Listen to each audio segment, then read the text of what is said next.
على محمد صلى الله عليه وسلم صلى الله على محمد صلى الله عليه وسلم صلى الله على محمد.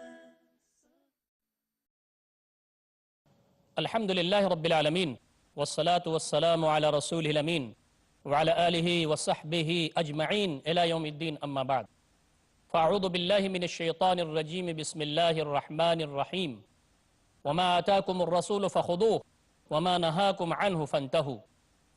محترم ناظرین کرام، قابل احترام بزرگوں، نوجوان بھائیوں، قابل احترام عفت ماں اور بہنوں، السلام علیکم ورحمۃ اللہ وبرکاتہ.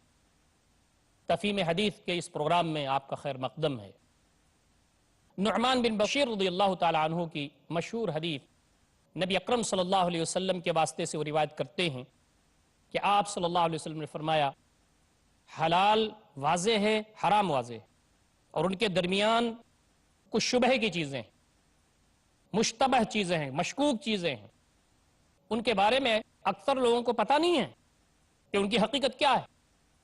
دین میں جن کو زیادہ بصیرت ہوتی ہے کتاب و سنت میں، وہی اس کو جانتے ہیں. نبی اکرم صلی اللہ علیہ وسلم فرماتے ہیں جو ان شبہ کی چیزوں سے بچ گیا اس نے اپنے دین کو بھی بچا لیا، اپنی عزت کو بھی بچا لیا. لیکن جو ان شبہ کی چیزوں میں پڑا تو گویا وہ حرام میں پڑ گیا. نبی اکرم صلی اللہ علیہ وسلم نے اس کی مثال دی کہ جیسے چراگاہ کے ارد گرد اگر چرواہا اپنے جانوروں کو چراتا ہے تو زیادہ امکان اس بات کا ہے کہ جانور اس کے اندر منہ مار دے. اور آپ نے یہ کہا کہ سنو، جیسے ہر بادشاہ کا اپنا اپنا چراگاہ ہے، ہر بادشاہ کی ایک مخصوص جگہ ہے جہاں پر اس کے جانور چرتے ہیں، کوئی اور نہیں آتا. اللہ رب العزت کی بھی چراگاہ ہے. اور اللہ تعالیٰ کی چراگاہ کیا ہے؟ تو اس کی حرام کردہ چیزیں، اس کے محارم ہیں. نبی اکرم صلی اللہ علیہ وسلم نے ایک حدیث میں ارشاد فرمایا ہے، حضرت ابو ہریرہ رضی اللہ تعالیٰ عنہ کی روایت ہے، وہ کہتے ہیں نبی اکرم صلی اللہ علیہ وسلم فرمایا اتق المحارم تکن اعبد الناس. اللہ تعالیٰ کی حرام کردہ چیزوں سے تم بچو، سب سے زیادہ اللہ تعالیٰ کے بندوں میں عابد ہو جاؤ گے. یہاں جو حرام کردہ چیزیں ہیں وہ اصلاً نیکی کا کرائیٹیریا ہے. آپ دیکھتے ہیں ہمارے سماج اور سوسائٹی میں نماز پڑھنے پر لوگ بہت توجہ دیں گے، لیکن حلال کمائی ان کی ہو اس پر توجہ کم ہوتی ہے. تو دینداری کا ہمارے پاس جو معیار ہے وہ ناقص معیار ہے. دینداری کا معیار وہ ہے جو نبی اکرم صلی اللہ علیہ وسلم نے ہمیں دیا ہے. پوری زندگی اللہ تعالیٰ کی مرضی کے مطابق گزاری جائے اور حرام کردہ چیزوں سے بچا جائے. حدیث کے آخر میں نبی اکرم صلی اللہ علیہ وسلم نے یہ ارشاد فرمایا کہ سنو، جسم کے اندر ایک لوتھڑا ہوتا ہے، وہ لوتھڑا صحیح ہو پورا جسم صحیح ہو جاتا ہے، وہ لوتھڑا خراب ہو پورا جسم خراب ہو جاتا ہے، وہ دل ہے. محترم ناظرین کرام، میں دل پر گفتگو کر رہا تھا. دل کیا ہے؟ ایک لوتھڑا ہی تو ہے. دل خراب ہوتا ہے پورا جسم خراب ہو جاتا ہے، دل صحیح ہو پورا جسم صحیح ہو جاتا ہے. یہ دل آماج گاہ ہے اللہ رب العزت کے تقوی کی، اللہ تعالیٰ کے خوف کی، اللہ تعالیٰ کی خشیت کی، اللہ تعالیٰ کی محبت کی، اس کے رسول کی محبت کی. ورنہ دنیا داری اگر بھر جائے دل کے اندر تو ہائے دنیا ہائے دنیا ہائے دنیا، انسان کو نہ تو سکون ملتا ہے نہ اس زندگی میں اس کو جینے کا مزہ ملتا ہے. دل کو صحت مند رکھنے کی کچھ تدابیر ہیں، اور دل کو بیماریاں لگتی ہیں کچھ، ان بیماریوں سے روکنے کی بھی کچھ تدابیر ہیں. کوشش ہمیں کرنی چاہیے کہ ان سارے امور پر غور و فکر ہم کرتے رہیں اور اپنے دل کو بہت صاف ستھرا رکھیں. دل ایک آئینہ ہے. آپ آئینے کو اپنے کمرے میں رکھیں اور روز اوپر کپڑا مارتے رہیں تو آپ کی تصویر اچھی نظر آئے گی. لیکن آپ نے اپنا آئینہ اپنے گھر میں رکھا اور 10 دن کے بعد، 20 دن کے بعد، مہینہ 2-4 مہینے کے بعد آپ جائیں گے تو دھندلا ہو جائے گا. اور سال 2 سال کے بعد اگر آپ گئے تو کچھ نظر ہی نہیں آئے گا. دل کا جو آئینہ ہے اسے بہت صاف رکھنا چاہیے، ٹرانسپیرنٹ، شفاف. بال برابر بھی گرد اس پر نہیں آنی چاہیے. یہ آئینے دل، اس کو بہت صاف رکھنے کی ضرورت ہے. تو کہا ایک غلطی جب انسان کرتا ہے تو ایک چھوٹا سا سیاہ دھبا اس پر پڑ جاتا ہے، آدمی پریشان ہوتا ہے. نفس امارہ غلطی کراتا ہے، نفس لوامہ اس کو کہتا ہے کہ بہت غلط تم نے کیا. پھر اس کے بعد دوسری غلطی کرتا ہے، دوسرا دھبا پڑتا ہے، تیسری غلطی کرتا ہے، تیسرا، یہاں تک کہ پورا دل سیاہ ہو جاتا ہے. دل کو صاف رکھنے کی کوشش کرنا چاہیے. دل کو صحیح رکھنے کی جو شکلیں دین میں بتائی گئی ہیں، سب سے بڑی شکل اس کی ہے اللہ تعالیٰ کی یاد، اس کا ذکر. میرا رب ہے، مجھ کو دیکھ رہا ہے، میں جلوت میں ہوں، میں خلوت میں ہوں، میں تنہائی میں ہوں، میں اجالے میں ہوں، میں گھر کے اندر ہوں، برسر مجلس ہوں، کہیں بھی ہوں، میرا رب مجھ کو دیکھ رہا ہے. یہ استحضار اللہ رب العزت کا دل کو جلا بخشتا ہے. ذکر، تسبیحات، شعور کے ساتھ تلاوت کلام پاک، اللہ رب العزت کے کلام کی تلاوت. مومنین جب اللہ رب العزت کے کلام کی تلاوت کرتے ہیں، وجلت قلوبہم، ان کے دل لرزنے لگتے ہیں، دل صاف ہوتا ہے، دل کی آلائش دور ہوتی ہے. تلاوت کلام پاک ایک بڑا ذریعہ ہے. انفاق، اللہ کے راستے میں خرچ کرنا، غربا، مساکین، یتیم، لاچار، مجبور، مستحقین، ان کی مدد آپ کریں، ان کے دکھ درد میں شریک ہوں. کسی یتیم کے غم کو دیکھ کر کے آپ کی آنکھ چھلک جائے، کسی بیوہ کے مسائل کو دیکھ کر کے آپ کے دل کے اندر گدازی پیدا ہو، آپ اس کی مدد کر سکیں، اور جب مدد کریں تو آپ کو خوشی ہو. یہ دل کو صحت مند رکھنے کی تدابیر میں سے ہیں. اس سے آگے بڑھتے ہوئے، یہ دل اللہ رب العزت کی انمول شے ہے. ہمیشہ کوشش کرنا چاہیے اچھے کام کرنے کے لیے بندہ آگے بڑھے. کوئی غلطی اس سے ہو جائے، استغفار. کسی قسم کی کوئی اس سے بھول چک ہو جائے، انابت اور توبہ. یہ بھی دل کو صاف کرنے کا عظیم ذریعہ ہے، اس کو صحت مند رکھنے کا. یوم لا ينفع مال ولا بنون الا من اتى اللہ بقلب سلیم. یاد کرو وہ دن جب کہ نہ تو مال کام آئے گا، نہ بیٹے کام آئیں گے، سوائے وہ صورت کہ جو اپنے قلب سلیم کے ساتھ اپنے رب کے سامنے آئے. قلب سلیم کا مطلب بیماریوں سے پاک. بیماریاں بھی دل کو لگتی ہیں. کیا بیماریاں لگتی ہیں؟ ایک بیماری تو لگتی ہے کبر کی، ہم کچھ ہیں. کبر تو بہت بڑی بیماری ہے دل کی. اللہ رب العزت ہے کبر کا حقدار.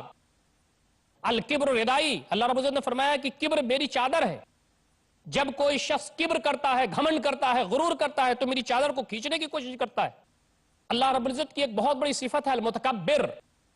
کبر اللہ رب العزت کا حصہ ہے. بندہ کبر کرے، جس کی ایک سانس اندر جائے تو باہر کے لیے پریشان، پیاس لگ جائے تو چند گھونٹ کے لیے پریشان، پانی پی لے تو پھر اجابت کے لیے پریشان.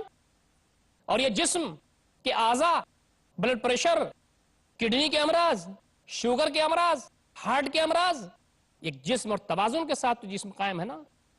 کبر ہو دل کے اندر، غرور ہو دل کے اندر، اور انسان کے اندر اعجاب المرء بنفسی، میں کچھ ہوں، ارے میں ہی ہوں جناب عالی. یہ کبر ہے، یہ عجب ہے. یہ آدمی اپنے آپ پر خوش ہوتا ہے.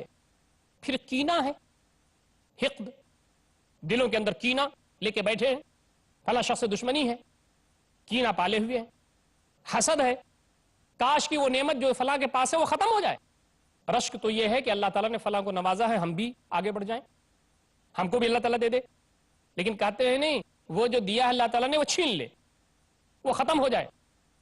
یہ جو ساری بیماریاں ہیں، دل آپ بتائیے کہ بیماریوں کے ساتھ صحت مند رہ سکتا ہے؟ جس دل میں کبر ہو، جس دل میں غرور ہو، جس دل میں کینہ ہو، جس میں حسد ہو، جس میں طرح طرح کی بیماریاں اس ٹائپ کی ہوں، وہ دل قلب سلیم نہیں ہو سکتا. تو دل کو صحیح رکھنے کے لیے اللہ رب العزت نے، نبی اکرم صلی اللہ علیہ وسلم نے احادیث میں تفصیلات بیان فرمائی ہیں. تو فرمایا نبی اکرم صلی اللہ علیہ وسلم نے، سنو، جسم ایک لوتھڑا ہے، جب صحیح ہو پورا جسم صحیح ہو جاتا ہے، جب خراب ہو پورا جسم خراب ہو جاتا ہے. سنو، وہ دل ہے. اور دل کے سلسلے میں ہم تمام کو ہمیشہ سنجیدہ رہنا چاہیے. اچھا، یہ دل ہے، یہی دل تو ہے جس میں نیت ہوتی ہے. یہ دل ہی تو ہے جہاں پر تقویٰ آتا ہے. یہ دل ہی تو ہے جہاں پر اخلاص جنم لیتا ہے. نبی اکرم صلی اللہ علیہ وسلم نے ایک حدیث میں فرمایا، التقویٰ ہاں ہونا، التقویٰ ہاں ہونا، التقویٰ ہاں ہونا. تقویٰ یہاں ہے، تقویٰ یہاں ہے، تقویٰ یہاں. تقویٰ کا مطلب کیا ہے؟ جو کچھ بھی ہم کر رہے ہیں اپنے رب کے لیے کر رہے ہیں، کسی کے لیے نہیں کر رہے ہیں.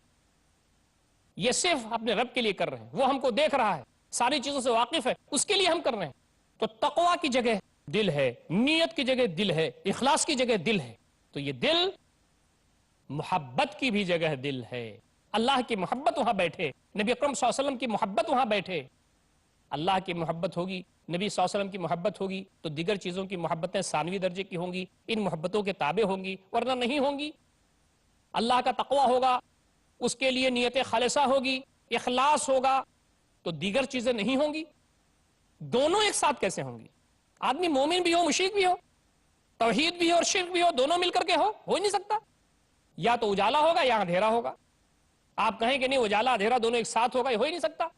تو نبی اکرم صلی اللہ علیہ وسلم نے جو حدیث کے اختتام پر یہ فرمایا کہ حرام چیزوں سے تم مصیبت بچ سکتے ہو، اور اللہ تعالیٰ کی جو شبہ کی چیزیں ہیں جو درمیان میں ہیں، جن کے بارے میں اکثر لوگ نہیں جانتے، ان سے تم اس وقت چھٹکارا حاصل کر سکتے ہو جب تم اپنے دل پر غور کرو، اپنے دل کو صحت مند رکھو، اپنے دل کو تم سنبھالو، اپنے دل کو تم توانا رکھو، اپنے دل کو علائشوں سے پاک رکھو، اپنے دل کو صحت مند رکھنے کے لیے جو کرائٹیریا اور جو تدابیر بتائی گئی ہیں دین شریعت میں، اس پر تم عمل کرو، اور تم اس کے جو امراض ہیں اور اس کی جو وہ چیزیں جو دل کو صحیح رکھنے میں رکاوٹ بنتی ہیں، ان کو اپنے دل سے دور کرو۔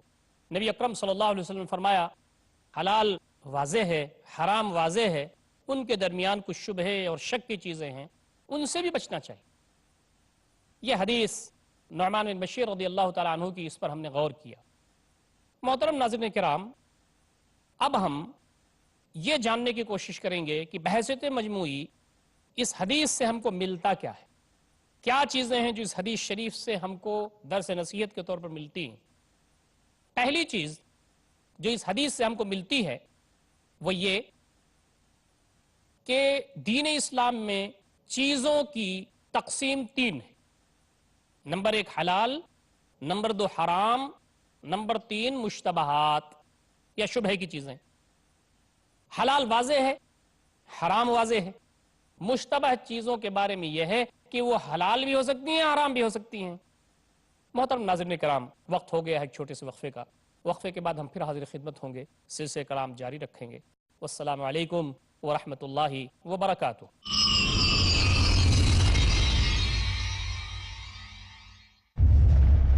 Marriage or divorce? Islamic ruling? divorce, Solution or problem? joint family system, Heaven or hell? big fat illusion has become the norm. You choose. Beauty, wealth, family status, virtue. Decide what you want. Decide your choice. Be sad or be happy. It's your choice. Join Dr. Zakir Naik in Better Half or Bitter Half. کل رات 8 بجے اور دوبارہ صبح 10 بجے India میں پیس T V Urdu پر۔ اللہ نے کی ہے بندوں کو یہ نصیحت، انسانیت کی کرنا ہر دور میں حفاظت۔ اسلام کی پکار اور آواز یہ ہے ساری برائیوں سے اپنے آپ کو بچائے رکھنا، پیغام پاکیزگی اور پاکسائی کا۔ اپنے دل کے اندر یہ بات جما لو، یہ خدا واحد کی بنائی ہوئی دنیا، شریعت پر عمل کرو، دنیا اور آخرت کی سرخروئی اور ترقی تم کو حاصل ہوگی۔ سبق دنیا کی رہنمائی کا، حق پرستوں کی پذیرائی کا۔ سارے عالم کی بھلائی کے لیے اس بات کو واضح کر دینا ضروری ہے، بندے کو اس لیے زمین پہ بھیجا گیا ہے کہ قرآن مجید پر وہ عمل کرے۔ خدا کے احکام کو اپنائے، یعنی ہر عمل کے کرنے سے پہلے دیکھ لیا جائے کہ محمد صلی اللہ علیہ وسلم کی چھاپ اس پہ پڑی ہے کیا۔ ظلم اور خلفشار کے خلاف محاذ آرائی کا۔ ظلم و ستم سے نکال کر اسلام کی عدل و انصاف کی چھاؤں میں لا کر کھڑا کر سکے۔ دنیا کے اے مسافر، منزل تیری قبر ہے، طے کر رہا ہے جو تو 2 دن کا یہ سفر ہے۔ اللہ نے جن چیزوں سے منع فرمایا ہے اس سے اجتناب کرو۔ اسلامی اصولوں کے سائے میں ہو ساری دنیا کی تربیت، پیغام انسانیت۔ اگلا پروگرام پیس ٹی وی اردو پر۔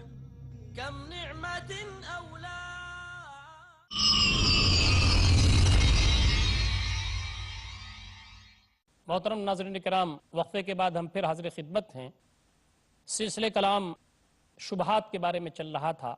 نبی اکرم صلی اللہ علیہ وسلم نے فرمایا حلال واضح ہے، حرام واضح ہے، ان کے درمیان کچھ شبہ اور شک کی چیزیں ہیں، ان سے بھی بچنا چاہیے۔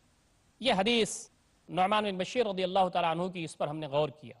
محترم ناظرین کرام، اب ہم یہ جاننے کی کوشش کریں گے کہ بحیثیت مجموعی اس حدیث سے ہم کو ملتا کیا ہے، کیا چیزیں ہیں جو اس حدیث شریف سے ہم کو درس نصیحت کے طور پر ملتی ہیں۔ پہلی چیز جو اس حدیث سے ہم کو ملتی ہے وہ یہ کہ دین اسلام میں چیزوں کی تقسیم 3 ہے۔ نمبر 1 حلال، نمبر 2 حرام، نمبر 3 مشتبہات یا شبہ کی چیزیں۔ حلال واضح ہے، حرام واضح ہے۔ مشتبہ چیزوں کے بارے میں یہ ہے کہ وہ حلال بھی ہو سکتی ہیں، حرام بھی ہو سکتی ہیں۔ شریعت میں ہدایت یہ ہے کہ ان سے بچنا زیادہ بہتر ہے۔ دوسری چیز جو ہمیں اس حدیث سے ملتی ہے وہ یہ کہ شبہے کے جو اسباب ہیں، شبہہ جہاں پیدا ہوتا ہے ان کے جو اسباب ہیں وہ 4 چیزیں ہیں۔ نمبر 1 قلت العلم، علم کی کمی۔ نمبر 2 قلت الفہم، سوجھ بوجھ کی کمی۔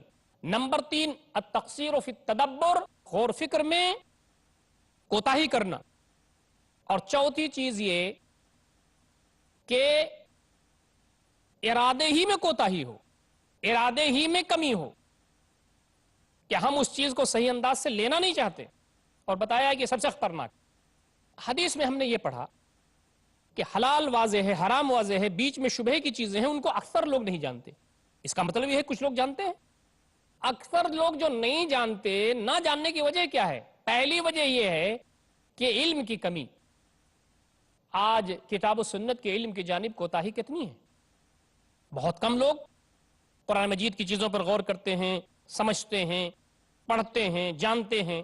یہ پروگرام جو تفہیم حدیث کا شروع کیا گیا ہے، اس کے پیچھے یہی محرک ہے کہ ہم نبی اکرم صلی اللہ علیہ وسلم کی باتوں کو جاننے کی کوشش کریں۔ تو پہلی چیز یہ علم کی کمی، اور دوسری چیز یہ ہے فہم کی کمی۔ فہم سوجھ بوجھ کو کہتے ہیں۔ اللہ رب العزت کی طرف سے یہ چیز ملتی ہے اور آدمی پڑھتا ہے، سیکھتا ہے، تو اس کا ایک مائنڈ سیٹ بنتا ہے، سمجھنا۔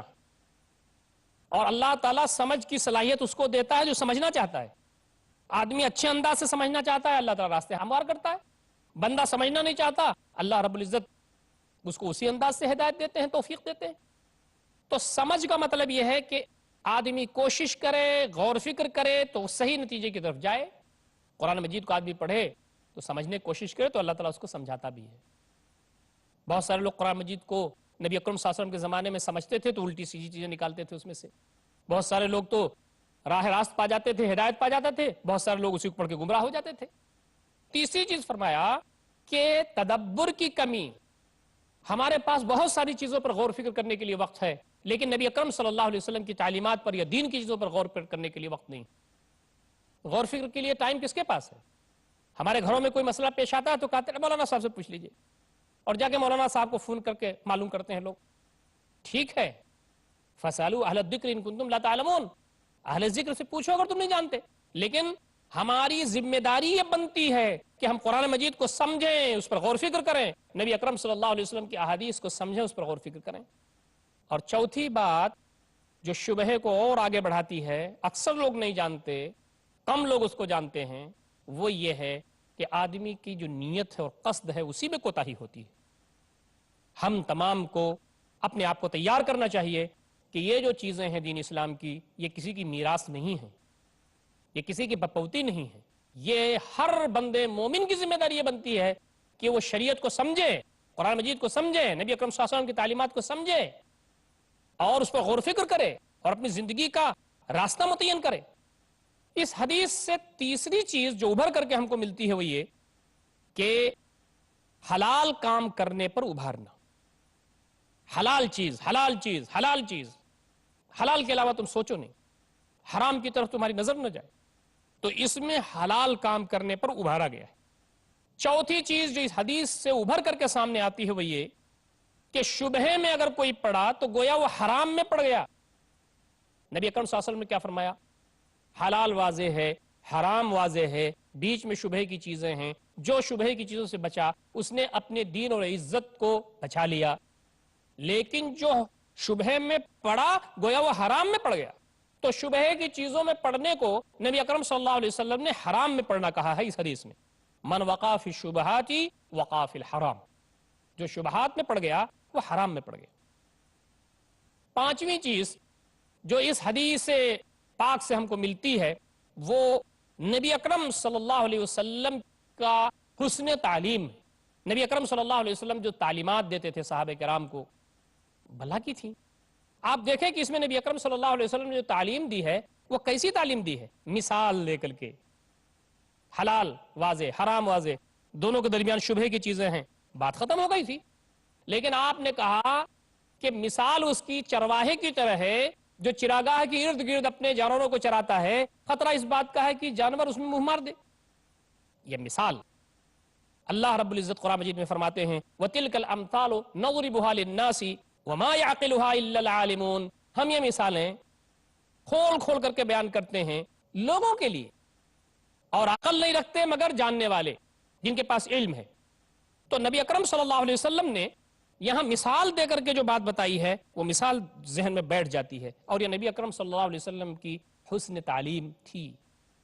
چھٹی چیز جو اس حدیث سے ملتی ہے وہ یہ سد الذرائع، غلط جگہ پر لے جانے کا جو ذریعہ ہے، جو راستہ ہے، جو اسباب ہے، ان کو بھی بند کر دیا جائے۔ یہ شریعت کی ایک اہم بات۔ نبی اکرم صلی اللہ علیہ وسلم نے فرمایا کہ حلال واضح حرام واضح، شبہ کی چیزیں موجود ہیں، شبہ کی چیزوں سے بچو۔ اب اس سے بھی روک دیا کہ دائیں بائیں چرواہا جیسے اپنے جانوروں کو چراتا ہے، یہ چرانا بھی نہیں ہونا چاہیے۔ اللہ تعالیٰ کی چراگاہ اس کی حرام کردہ چیزیں ہیں، اسے دور رہنا ہے۔ تو نبی اکرم صلی اللہ علیہ وسلم نے ان ذرائع کو بھی بند کیا جو غلط جگہ پر لے جانے والے ہیں۔ قرآن مجید میں ایک جگہ ارشاد ہوتا ہے کہ یہ جو معبودان باطل ہیں، دیوی دیوتا، ان کو گالی نہ دو۔ کیوں گالی نہ دو؟ یہ باطل ہیں، ان کی کوئی حقیقت نہیں ہے۔ اللہ رب العزت کے خلاف ان کی جو عبادت ہوتی ہے، ان کی جو پرستش ہوتی ہے، اللہ تعالیٰ اس کو سب سے زیادہ گناہ اور سب سے بڑا گناہ سمجھتا ہے، کبھی معاف نہیں کرے گا۔ تو کیوں گالی نہ دو؟ وَلَا تَسُبُّوا الَّذِينَ يَدْعُونَ مِن دُونِ اللَّهِ فَيَسُبُّوا اللَّهَ عَدُوًّا بِغَيْرِ عِلْمٍ۔ تم ان لوگوں کو گالی نہ دو جن کو یہ اللہ تعالیٰ کے مقابلے میں پوجتے ہیں۔ کیوں؟ یہ اللہ تعالیٰ کو گالی دیں گے نہ جانکاری کی بنیاد پر، عصبیت کی بنیاد پر۔ تو اللہ تعالیٰ کو گالی دینے کو روکنے کے لیے معبودان باطل کو گالی دینے کا جو سبب تھا وہاں تک لے جانے کا، اس کو روک دیا گیا۔ معبودان باطل کو گالی نہ دو، کیوں؟ اللہ تعالیٰ کو گالی دینے لگیں گے۔ تو جو ذریعہ غلط جگہ پر لے جانے کا ہوتا ہے، جو راستے ہوتے ہیں، وہ راستے بھی شریعت بند کرتی ہے۔ ایک اور چیز اس حدیث سے یہ ملتی ہے کہ جملوں کو بار بار مؤکد کرنا اور تاکید کے ساتھ بیان کرنا نبی اکرم صلی اللہ علیہ وسلم کا اسلوب تھا۔ جیسے آپ نے کئی مرتبہ اس حدیث میں فرمایا الا لکل ملک حما، الا وحم اللہ محارمہ، الا ان فی الجسد مضغہ۔ یہ جو الا الا آپ دیکھ رہے ہیں، الا کے معنی آگاہ، تو یہ تاکید ہے۔ چیز کو پرزور بنانے کے لیے نبی اکرم صلی اللہ علیہ وسلم اس طرح چیزیں استعمال فرماتے تھے۔ یہ آپ صلی اللہ علیہ وسلم کا اسلوب تھا۔ تو ہم بھی اپنی گفتگو کو تاکید کے ساتھ مدلل کرنے کے لیے یہ اسلوب استعمال کر سکتے ہیں۔ یہ نبی اکرم صلی اللہ علیہ وسلم کی اس حدیث سے ہم کو ملتا ہے۔ ایک اور چیز حدیث سے یہ ملتی ہے کہ کوئی چیز صحیح ہو یا کوئی چیز خراب ہو، اس کا دار و مدار دل پر ہوتا ہے۔ کوئی چیز صحیح ہو یا کوئی چیز خراب ہو، اس کا دار و مدار دل پر ہے۔ اس لیے کہ دل اگر صحیح ہے تو پورا جسم صحیح اور سب کچھ صحیح، اور دل اگر خراب ہے تو پورا جسم خراب اور سب کچھ خراب۔ ایک اور چیز حدیث سے یہ ملتی ہے کہ انسان جو کچھ بھی کام کرتا ہے اور جو کچھ بھی چیزیں اس کی سرگرمیوں کی چیزیں ہیں، وہ سب اس کے دل کی طرف واپس آنے والی ہیں، جس کے بارے میں کہا اذا صلحت صلح الجسد کلہ واذا فسدت فسد الجسد کلہ۔ ایک اور چیز جو اس حدیث سے ہم کو ملتی ہے وہ یہ ہے کہ حلال جو کمائی ہے، حلال جو کمائی کماتا ہے آدمی، اس کا اثر اصلاح پہ پڑتا ہے۔ آدمی کوئی اچھا کام کرنا چاہتا ہے، اصلاح کا کام کرنا چاہتا ہے، تو حلال کمائی کا اس کا غیر معمولی اس پر دخل ہے۔ آدمی بہت ساری کمائی کرتا ہے غیر ضروری طور پر، جس میں حرام کی آمادش ہوتی ہے، حدود کو پامال کر کے کرتا ہے، تو وہ چیز اللہ تعالیٰ قبول بھی نہیں کرتا، اس کا دل بھی متاثر ہوتا ہے۔ لیکن آدمی اگر حرام کمائی کے بجائے حلال کمائی کماتا ہے، اللہ تعالیٰ نے جو حدود دی ہیں اس کا خیال کرتا ہے، تو اس کا اثر اس کے جسم پڑتا ہے، اس کے دل پہ بھی پڑتا ہے۔ یہ وہ چند باتیں تھیں جو ہم کو ابھر کر کے اس حدیث سے ملتی ہیں۔ محترم ناظرین کرام، ہم آخر میں دعا کرتے ہیں کہ بار الہ یہ حدیث پاک جس کو ہم نے پڑھا سمجھا اور جس کی اہم چیزوں اور اس کے نکات کو ہم نے آخر میں دیکھا اور بیان کیا، اللہ تعالیٰ ان سارے امور کو سمجھنے اور اس پر عمل کرنے کی ہمیں توفیق عنایت فرمائے۔ اقول قولی ھذا استغفر اللہ لی ولکم اجمعین واستغفروہ انہ الغفور الرحیم وآخر دعوانا ان الحمد للہ رب العالمین والسلام علیکم ورحمۃ اللہ وبرکاتہ۔